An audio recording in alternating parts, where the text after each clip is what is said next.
Hello guys, my name is James, please don't forget to subscribe to our channel. The finale of the third season of Westworld was called Crisis Theory and aired in May 2020. There were many events that took place in it and we may think we know it all, but the trailer of the fourth season came and changed our facts. So we decided to remind you what happened in the finale and tell you our own theories about how the story unfolded. The third cycle of episodes chronicled what happened to Dolores after her escape from the Westworld theme park. In near-future Los Angeles, the character creates various copies of her mind and places them in various bodies, all as part of her grand plan.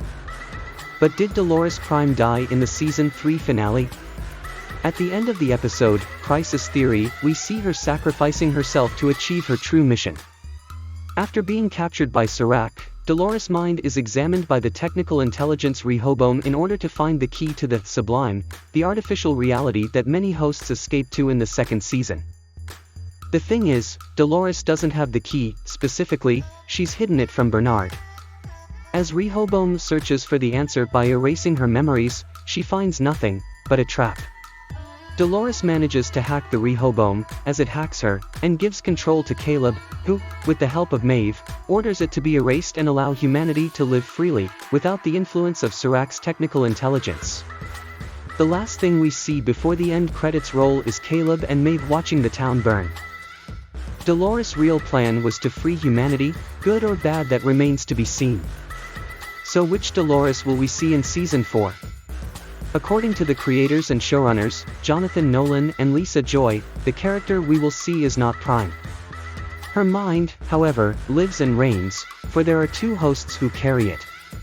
On the one hand we have Charlotte Hale, who turned against Dolores Prime and looks like she will be the main villain of the new season, and on the other we have Lawrence/El Lazo, who we saw very little of, while in the finale he is dressed as a police officer, but Bernard knew at once that it was Dolores. In the trailer for the fourth season we see Evan Rachel Wood as a Dolores. Or better yet, as a character named Christine. According to the actress, the character in question is not Prime, but will be a little more reminiscent of the version of the character from the first season, the clueless Dolores who slowly begins to realize things that others do not. The Man in Black is dead. Long live the Man in Black. During the third season, we see William, the boss of Delos, struggle with his inner demons. We see him check into a mental institution, Charlotte/Dolores' fault for this, and confront various versions of himself from the past and perhaps the future. Among them is the younger William, a role for which Jimmy Simpson returned from the first season. In Crisis Theory, the character decides to save the world from the rise of the hosts and is seen in the first of two scenes after the end credits. There we see him enter Delos International in Dubai, shoot a guard and go down to the basement. There he finds Charlotte/Dolores, who tells him that he will save the world, not for the humans, but for the hosts.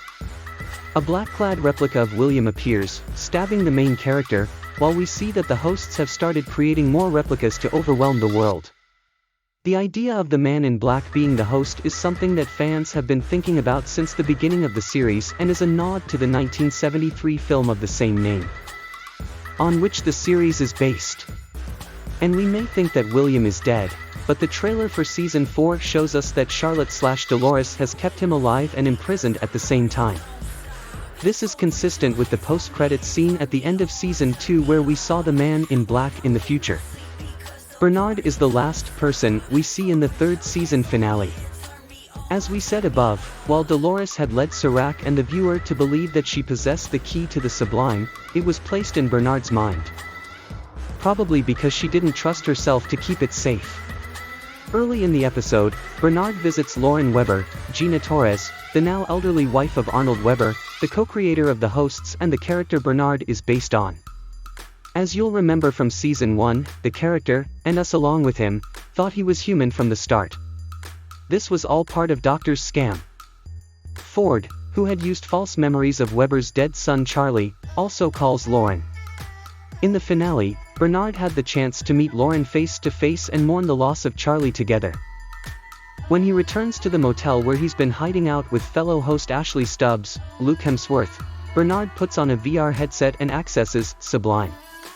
And then it turns off and the scene cuts. In the final scene after the end credits, we see Bernard powering up. But everything shows that some time has passed. And not just a fortnight, but a long time. In fact, the character is full of dust and not the kind we find on our shelves. This is the fine dust that foretells that a nuclear or other disaster has taken place. All indications are that the series will make some big-time jump. As Joy said to the man in black at the end of Season 2, in the far, far future, the world is dramatically different.